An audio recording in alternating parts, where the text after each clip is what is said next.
Good morning. It's November 26, 2025.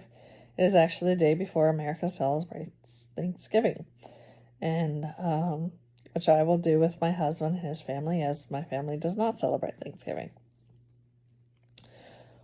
But I wanted to come up and let you know how I am doing. I keep getting messages, are you still around?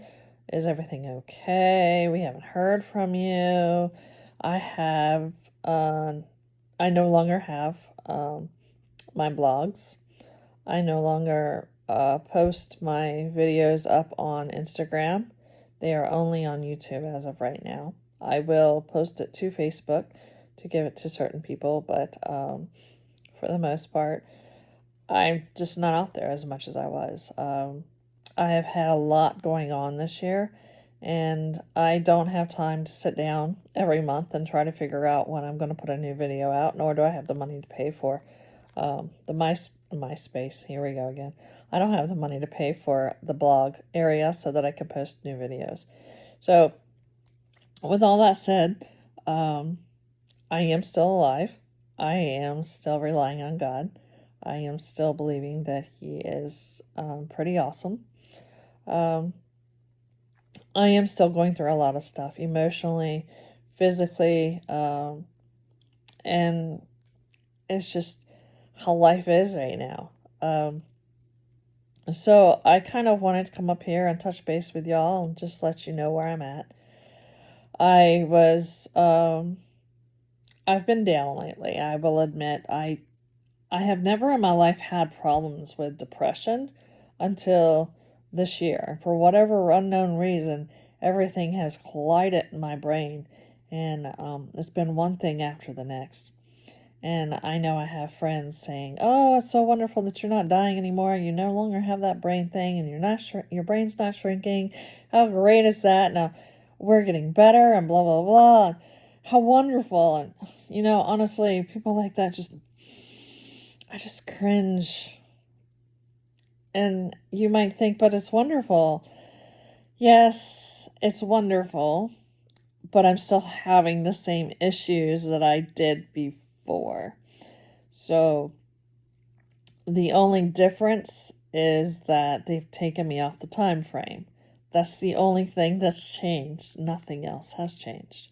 The idea of my shrinking brain was a discrepancy that the doctors had to overcome.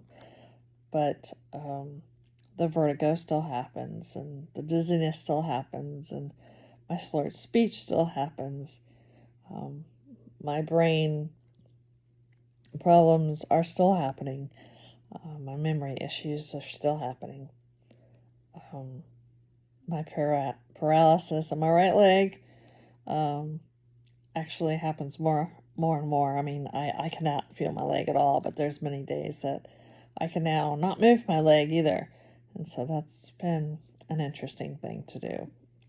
When I say my leg's asleep, some people laugh at me because I can't feel my leg, but it means that it doesn't want to move either.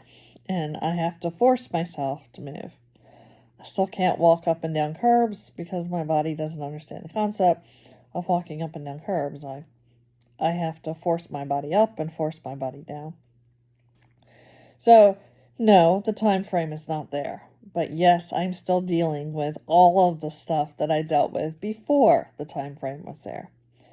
What they finally linked everything to was the brain bleed, which, as what I kept saying, was it has something to do with the brain bleed back in 2021. And they kept saying, no, that should be healed. But I have been through 8 different doctors now, and all 8 of them have written in their notes that all of my issues are because of that brain bleed that I had in 2021. So, when I asked them, okay, so is this going to get better? Is it going to get worse? I hear this, and this makes my heart just jump so much. Imagine a doctor looking at you, 8 different doctors looking at you saying, well, I mean, it could go one of 2 ways. Either it could get better with time, or with time, it could get worse because you're getting older. I don't know how you feel about that, but for me, it doesn't make me feel any better than it did yesterday. So, when you ask me how I'm doing, aren't I so excited that I'm no longer on a time frame? I'm just going to stare at you. That's all I'm going to do. Because I don't know how to answer that question. Am I happy that God has allowed me to live this life? Sometimes. And sometimes I scream at him and I ask him, why do you think I can do this? Because I don't want to. I'm done. And then when I think it is all said and done and I'm finished with this and I'm finished with that, something else happens. And I have another diagnosis. And I'm working through that right now because now I'm like, seriously? Why do I have to deal with this too?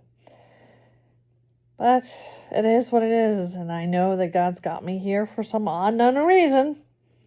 And I have a friend, and she tells me that, God's got you there because he's doing something that you don't even see. I wish I could see it. She's right. When I get to heaven, the first thing I'm going to go is, why? That's what I'm going to say to God. That's exactly what I'm going to say to God. What on earth did you see in me that I didn't see in myself? So, I have been playing around with why again. All those negative words. Oh, it's been hanging on my soul. It's been smacking me in the face. I have just been griping about what to do next, where to go from here. I honestly have no idea. And I'm sure you're that way. I'm sure that you have spent somewhere in your life, maybe a child has died, maybe your spouse has died, maybe something has happened and your whole life is with that idea, why me? Why am I still here? Well, unfortunately, I can't fully answer that because I'm not really sure myself half the time. I wonder the same question. I think about it all the time. And actually, I had so many negative things being told to me in the last couple months that it's really gotten me down. So I don't generally deal with depression. It's not something that I have really ever felt until the last few months. And I really feel like a lot of it is because I hear a lot of, you can't do this. You're not doing it right. Everything is wrong. Why would you do it this way? This is not going to happen. There is a lot of nots and can'ts and won'ts, and it's impossible. I hear it constantly, every day on TV. I hear it from my own spouse, which, might I add, my spouse is a loving man. I'm not saying he's not, but I hear it from him. I hear it from people that live in my house, or a person that lives in my house. I sometimes hear it from my dog. I mean, you might not think that dogs talk, but oh my word, he does all the time. Why can't you do it this way? I can't go down the stairs. I can't see anymore. I can't. When I was a teacher, I did not allow the word can't in my classroom. I was not allowing them to say impossible. There were possibilities. They were possibilities. There was no such thing as impossibility, because there was always a possibility. There was no such thing as can't. Can't should have never been a part of anybody's vocabulary. It should never have been a word. But it became a word, and people use it all the time. And it drives me batty. And I hear it all the time. And I hear it from my doctors. And these are people that I'm relying on to make me feel better. Why is my vertigo still going? I don't know. Well, why don't you keep working on your medicine? Your medicine will help your vertigo. And then I go to another doctor, and the other doctor tells me, oh no, you can't take your medicine for vertigo because it's not helping your brain heal. Okay. So then I go to another doctor, and they ask me, well, are you taking your medicine? And it's just all I ever hear. I'll say something off the wall, and I'll say, well, I'm going to do blah, blah, blah, blah. And they'll go, oh, no, you can't do that. Nope. That's impossible. Impossibilities should not exist. Can'ts should not exist. But I let them infiltrate my brain. I let them go into my ears and settle inside my emotions. And it has been one thing after the next, and it's been extremely hard for me to get up. Even with the death of my brothers, even with the suicide of my dad, I don't think I have ever felt this low in my life. I don't believe that I've ever been down here before. Or in here. I guess I'm going to say in because it's not down. Because I have been kicked off my mountain quite often. I have been in valley. People say, oh, you must be in the desert. I don't believe that there are deserts at the bottom of a mountain. I've never been to a mountain where there's a desert. But I do believe that there are ridges. And that's kind of what I want to talk to you about. Somehow getting out of your ridge. In Philippians 4:8, it states, whatever is true, whatever is right, whatever is noble, whatever is pure, whatever is lovely, whatever is admirable, if anything is excellent or praiseworthy, think about such things. You know, when Paul wrote this, he was smart. Much smarter than I think I would ever be in my entire life. I might have gotten straight A's in college, but Paul was a pretty darn smart man. And he writes Philippians as a thank you to the Church of Philippi. They went through a whole bunch of stuff. And through all of the stuff that they went through, they still came out on top. They still focused on God as being the center of everything. But Paul just wanted to remind them, hey, you know, if you focus on the negative, you're going to feel negative. But if you focus on the positive, you're going to focus on the positive. And I believe that. I believe that with my whole heart. If I continue to focus on the can't, that's an impossibility, you can't. No, I'm going to feel that way.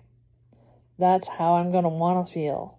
And I'm done feeling that way. So, I'm going to keep my verse. My favorite verse is Nehemiah 4:6. I know I've spoken about that before, but I'm going to adopt Philippians 4:8 into my life in the coming year, because I do need to think about what's true and what's noble and what's right and what's pure and lovely and admirable. I don't need to think about the negative, because the negative is all around me. It's in a leg that doesn't want to work. It's in the spasms in the side of my neck that just keep building and nobody knows why or how to get rid of it. It's in the neuralgia that I have in my face and the neuropathy that I have in my arms. In my head. It's negative is everywhere. Negative is in my brain, as my cerebellum is still trying to heal. It's in my speech. It's in my mindset. It's in the hole in my brain that's causing all the issues. That's where the negativity is. And that's where I need to leave it. Because the more I focus on it, the harder it's going to be for me to get out of this ridge. Now, what is a ridge? I wish I had a picture of one, to be honest. I would draw one for you, but I can't switch my camera around for that. But I'll tell you a story. When I was in my 20s, I was very physically fit. I could walk to and from school. I lived in town at the time. I walked to and from school 3 days a week. It's 13 miles up and down in the Black Mountains in Georgia. I was able to go mountain climbing. I'm sure you've heard of Tallulah Falls if you know anything about Marvel or Avengers or any of that. Well, back in the 90s, Tallulah Falls was not a source of adventure movies. It was a great place to go mountain climbing. My friends and I rappelled and propelled up and down the cliffs 1,000 feet up. And I loved every minute of it. I loved hanging on the side of the cliff. I had no problem with that. Throwing my ropes over and making sure I had my shoes on. But there's one particular time that there was a nice big tornado that came through. Because tornadoes were frequent during the springtime in the Black Mountains. And I remember I was with my friends actually in one of the dorms when the tornado came through, and we stayed in the basement when that tornado came through because they were talking about how destructive it would be. Well, then my friends and I decided after I got off work that day that we were going to go hiking in the Tallulah Falls. And then we were going to go rappel. And so I gathered my shoes, which I really thought I packed, but they were in my apartment. When I got home, I had put my Keds on, and you can look up Keds because I don't think they make them anymore. But anyway, I put my Keds on. They had no traction on them. And we decided that we were going to go rappelling up the sheer cliff because we couldn't get down up the other way. So we got all our gear together. I got strapped in, everything else, and we're on our way up. I want to say there were 5 or 6 of us going up, and excuse me, I remember one guy, he was the last one to go up, and we pulled him in. There's like a ledge or a ridge, and it's about 5 feet flat. So here's the shift. Here's the sheer. Oh, good grief! I can't think of what it's called. Here's the mountain, okay? And it goes up and down in a straight. There's nothing on it. There's a few roots that grow out of it. There's really nothing on it. You're literally grasping onto rock to get up the side of the mountain, okay? And then somewhere in there, there's like this hole in the mountain.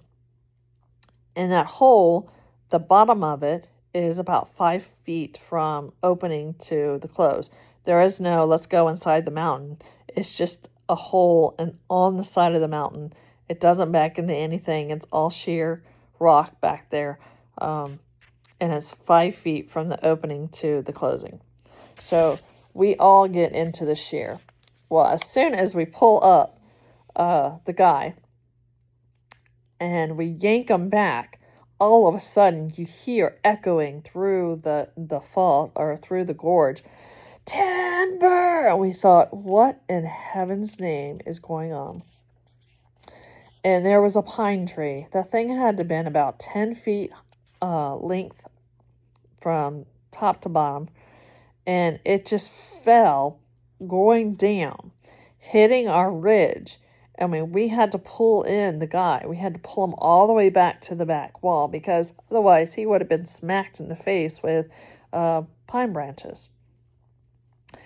And we sat there for a moment and we thought, what the heck? Why would they be, why would trees be falling in the gorge?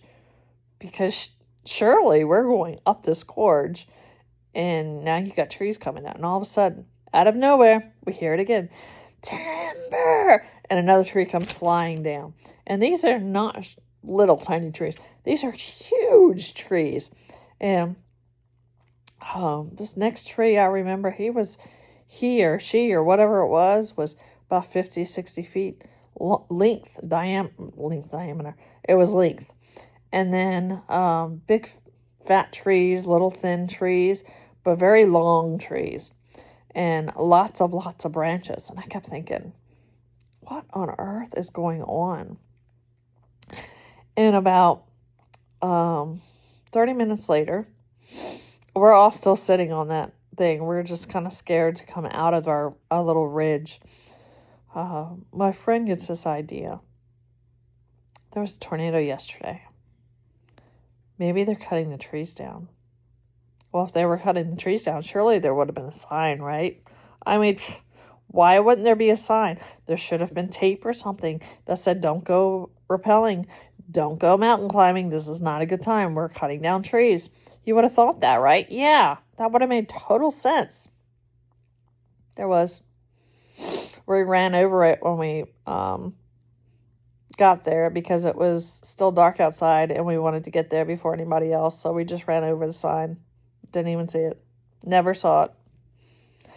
So they were cutting, and there was a cliff on this side, and then there was a cliff on this side, and then there was a top on this side, and there was a top on this side. Well, somebody from this side realized that there was a group of stupid idiots in the ridge, and so they were screaming back and forth, and you could hear them echoing through the gorge about how they needed to stop because there's people below them and they need to stop cutting.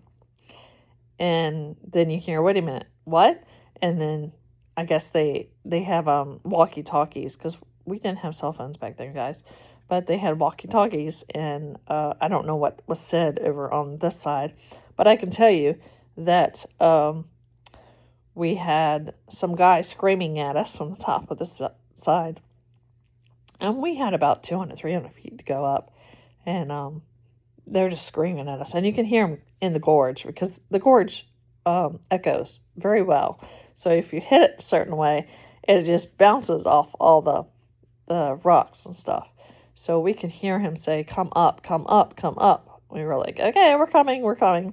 So we got up to the top where it's finally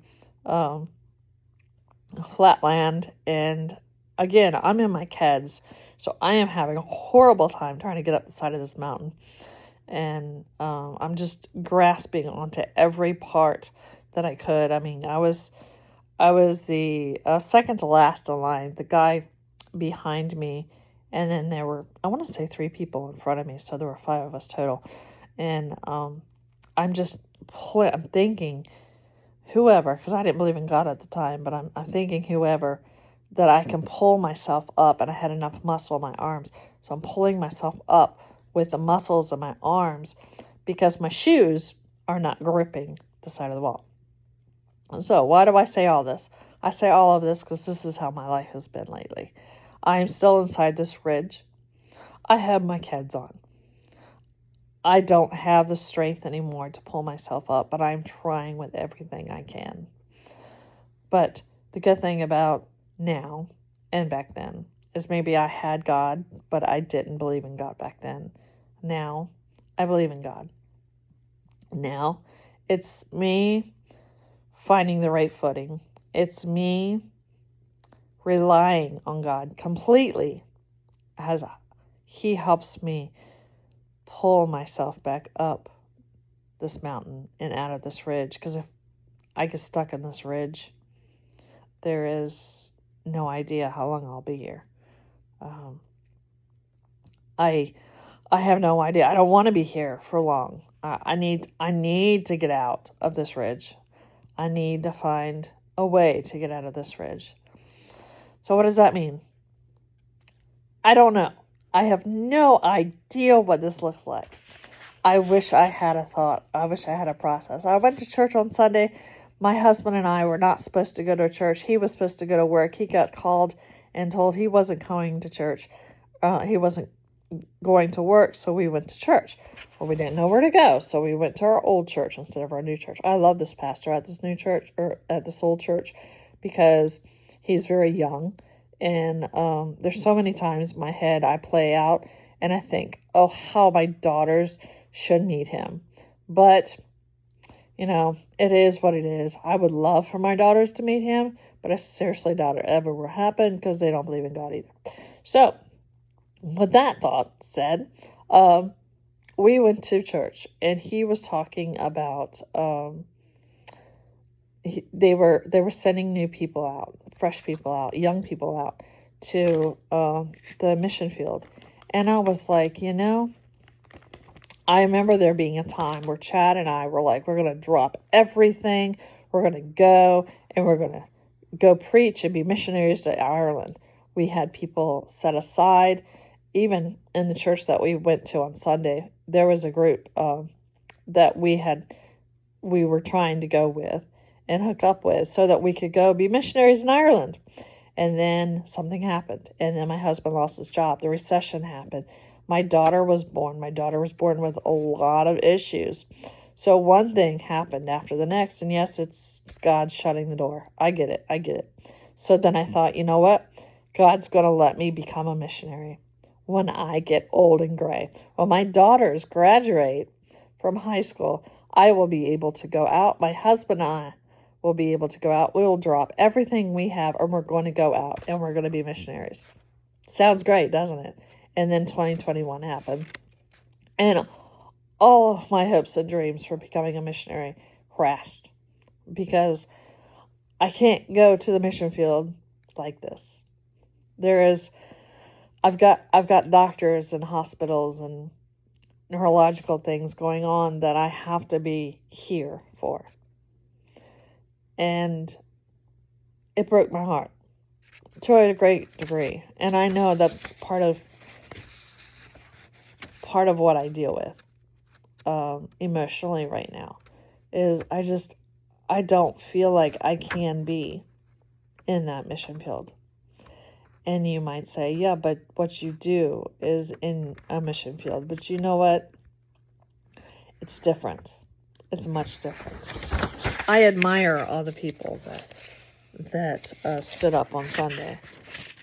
I admire the fact that that church is helping their members, no matter how old they are, how young they are, how they've given up their entire lives. Some of these people have sold everything so they could go be missionaries. That is so awesome. I was there once. I wish I could be there again. But I don't know. I don't know anything about it. I'm not sure how to take this next step. But I do know I have to. I also know that I'm going to start on another book. I have my third book that I'm working on now. I'm also working on my fourth one. So the first and second one are done. Number 3 is getting there. Number 4 is not started yet, but I'm going to start it, and I'm going to base it on Philippians 4:8. And the reason why is because I really feel like that's my next step. I really feel like me getting out of this ridge is believing Philippians 4:8. Because that's the only way I'm going to get out. The only way I'm going to find my mission field. The only way I'm going to be able to touch people. The only way I'm going to be able to make myself okay so I can get there is going to be Philippians 4:8. I don't know what that means. I don't know what it looks like. I don't know what tomorrow looks like. I don't know anything at this moment in time. But that's how I am. That's how I'm doing. I pray that if you are in America, you have a happy Thanksgiving. And if you are not in America, I pray that you have a happy Christmas.